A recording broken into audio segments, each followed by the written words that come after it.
He's gonna go. He's gonna fight me. He's a big monkey. He thinks he's awesome. Hey everybody, it's me, Undead Viking. I'm here with another video review for you. The game that I'm reviewing today is called Pixel Guardians. Pixel Guardians is a card game for 2 to 4 people that pits you and the other players, for that matter, against an army of invading dragons, which you will actually build to their full creation, if you will, because the cards actually make up the dragon. Just so you know what I'm talking about here, like here you have like a dragon head, there's like a dragon body, and then a dragon tail and hindquarters, if you will. And so you'll be able to build these dragons, and then using cards you'll be able to attack the dragons. You'll have these Pixel Guardians, like so. And you will be allowed to attack the dragons. And once, like, every section of the dragon is attacked and defeated, the dragon's discarded, and then, depending on who destroyed what, they get to claim those cards, and they're worth points. And once you've defeated all the dragons, then you see who did the best job at being a dragon slayer, and they win the game. There's a lot more to it than that, you know, because of the fact that there's lots of different cards and lots of different things that go on, and certain ways that you can kind of impede the other person's progress as far as how they're doing, as far as their dragon slaying goes and so forth. And there's some nice power-up cards and what have you. And I'll explain those when I show you how to play the game.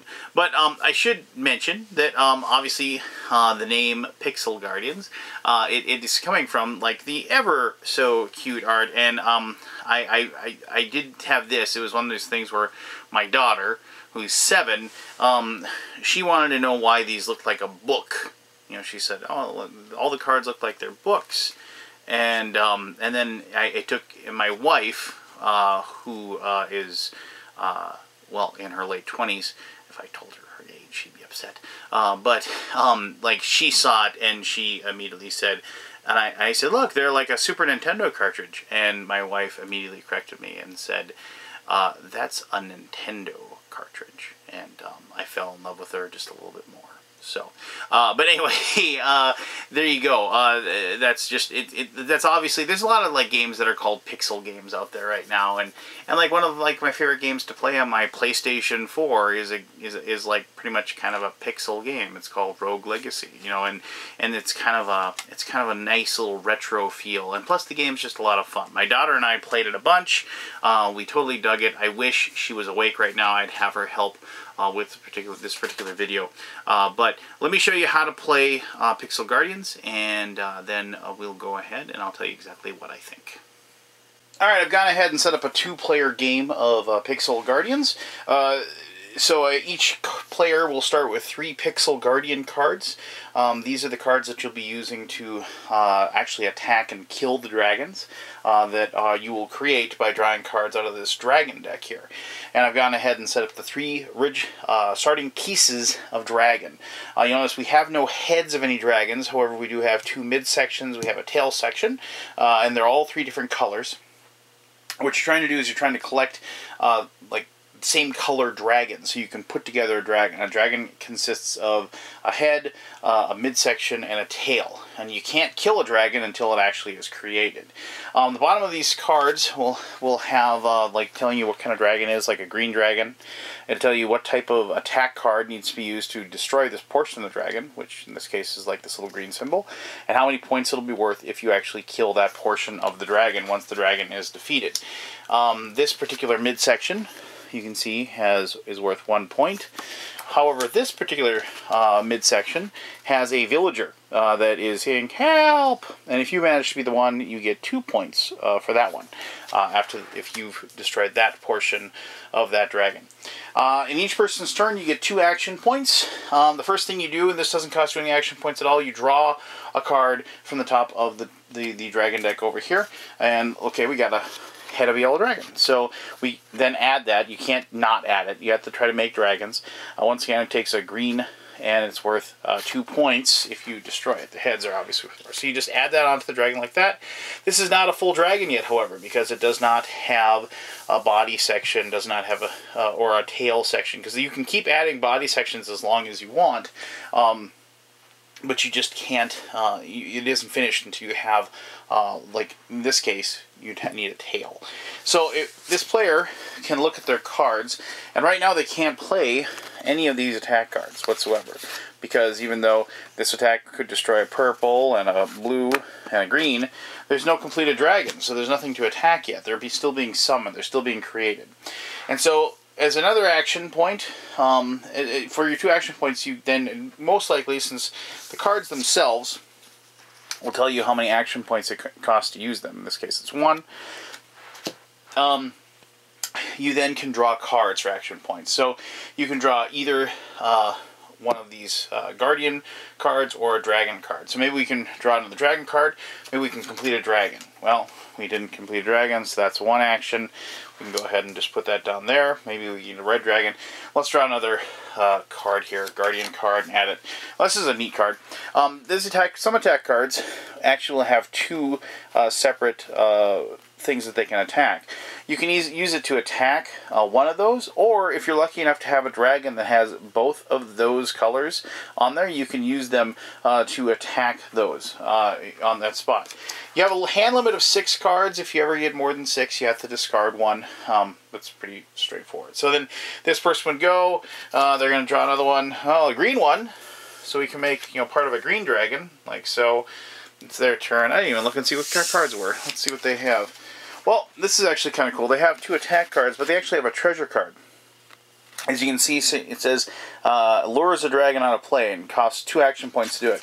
If somebody had like a big full dragon that was like still had like a spot or 2 left to kill off, you could play that, and like if you didn't have any of your stones on there to show that you're going to earn some points from that dragon, you could play this and the dragon chases the treasure, and then you can get it removed from the play, and then you basically take away those possibilities of those points to be scored.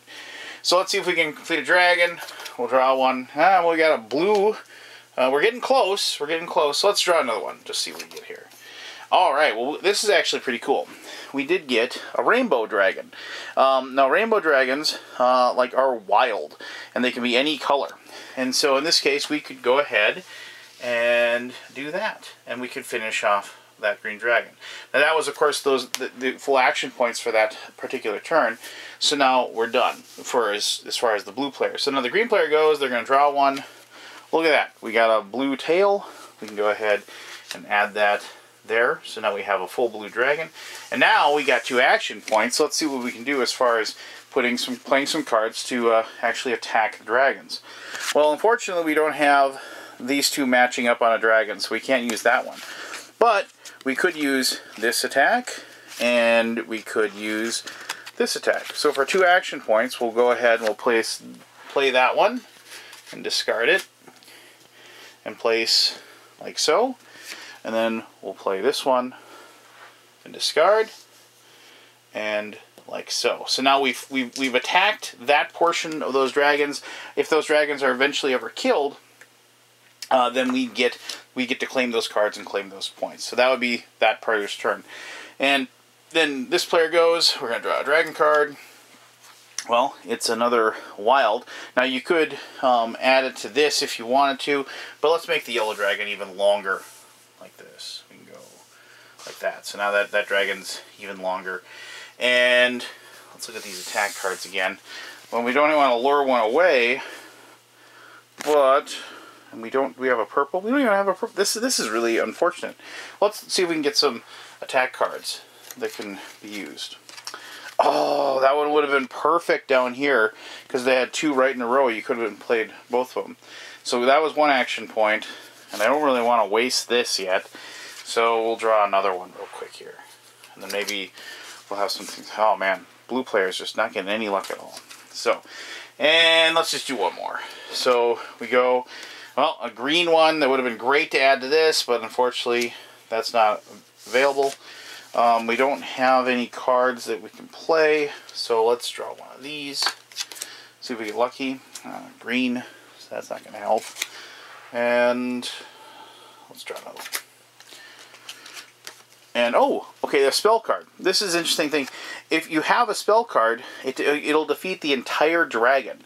So this is actually a good card for the player, because if we can get a tail, draw a tail, because any tail would finish that one off, you can then play this, and you would, as long as you go by the color of the head of the dragon, you would then be able to kill the entire dragon with that spell card. That's actually a really good card.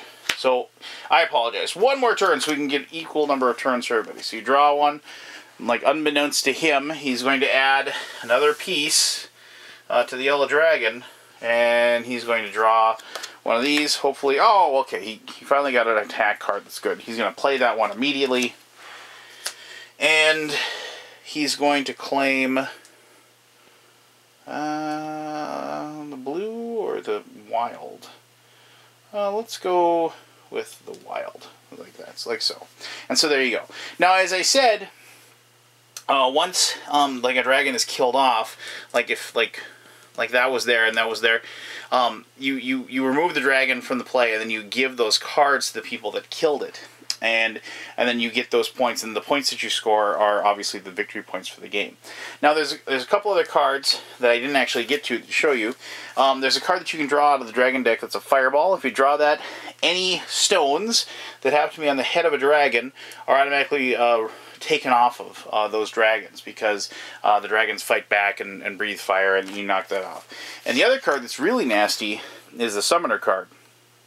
When you draw the summoner card, you start, as it says here, you draw cards until you complete a dragon. So, you know, if you don't have, like, you just keep drawing and drawing and drawing until you complete a dragon. So, like, you turn that one over, and then you'd add, you know, that to this. You turn another one over, and then that would be over, actually, pretty quickly in that case, because you'd complete this yellow dragon, like so.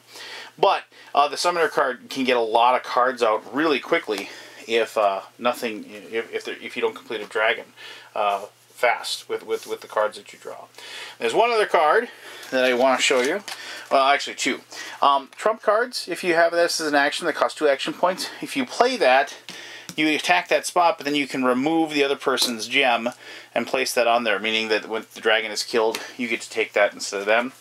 And a chains card, you can play that, and you chain a dragon like so, and that prevents somebody from using a treasure card to lure it away, because you've chained the dragon to the battlefield and it can't leave. But there, that's the cards in the game, and that's the actions that you can take in the game. It's pretty simple. Like I said, you get 2 action points, and you either draw cards of the action points, or you play cards, and the cards themselves tell you which action points to play. It's a very colorful game. It's a very fast-paced game, and it is fun to kind of watch the dragons being built as you play, and just seeing in each game, like, exactly what you're going to be dealing with and what you're going to have. My daughter, when we play, she loves it when she gets a lot of rainbow dragon pieces out there, because she thinks the rainbow dragons are really pretty. And she wishes that she could just have those built and then probably keep them as pets, actually. But that's a total other story. So let me tell you exactly what I think of Pixel Guardians right now. Alright, there you go. That's how you play Pixel Guardians. No one's ever going to accuse it of being the most complex game in the world, but they are going to accuse it of being a heck of a lot of fun. As I said, my daughter and I have been playing a lot of it, and like the whole process of like building the dragon really appeals to her. And as we played the game, she kind of caught on a little bit as far as like knowing which dragons to kind of put together, because, you know, she matched them up with the cards that she had in her hand. And then she realized, like, when she didn't have, when she had good cards to use, like, say, a spell card, like, she, like, would inherently know, it's like, oh, well, I need to get, you know, a yellow dragon out there. And so she would be, like, actually using her actions to draw the dragon cards as well. And it was kind of fun watching my daughter's brain kind of click together and formulate that strategy. You know, obviously, she and I play a lot of board games together, and I really enjoy that process. But, yeah, as with anyone, like, you kind of help her a little bit. But lately, as she's been getting older, like, she's been kind of figuring this stuff out on her own, and that's kind of a joy for me to watch that happen. The game is just, like I said, it's one of those light filler games that you can kind of take with you anywhere. You know, you can play it before you play your big game for the evening, if you're waiting for somebody else to show up. It's definitely a game that you can play when you're winding down. I can see myself playing this a lot, actually, at my local game store, where there's always, when you have the big open gaming nights, when you're waiting for a game to finish up, and there's two of you, and you're waiting for a couple guys to get done with that so they can come over and play, you know, whatever, a bigger, meatier Euro or whatever. Oh, let's just play this and goof around and BS about our day or whatever like that. And this is definitely a game that I've taken to work and played with my buddies over our lunch hours. It's light, but it's got enough meat to it that you actually have some clever decisions to make. I mean, because you do have a hand limit, you can't just, you know, draw cards until you have a bunch of really good ones, then chain a bunch of stuff together. There's nothing better, you know, as far as this game is concerned, than when you have your opponents have set up a huge pile of control tokens on a dragon. They're just waiting for that last card to come. You know, some big long one, like 4 or 5 piece dragon, and they've got a bunch of points sitting there. And then you take the treasure and you drag it off, and like they lose everything. And by the same accord, there's nothing really. I like being able to trump those other tokens off, and there's some, you know, weight to that, and there's some decision making, and there's like definitely a lot of like almost semi-cooperative things going on, because of the fact that, like, if you and another person have kind of invested in a dragon to score it, you and that guy kind of are working together just a little bit, you know, just to make sure that nobody else comes in and screws up what you're trying to pull off, and you know, making you lose those points in that situation. So you know, the only one thing about the game that my daughter said that she didn't like was that she liked you know, the rainbow dragon guys, and she wished that there were more rainbow dragons in the game, because, well, she's a little girl and, you know, she likes rainbows. So I think that was cute anyway. So, well, anyway, there you go. That's how you play Pixel Guardians. If you like little small filler games that actually do have some challenging decisions and have the ability to have a little player interaction or something like that, I urge you to check it out. The art is beautiful. You can teach the game in about 5 minutes, and it's going to fill that cute little card game niche in your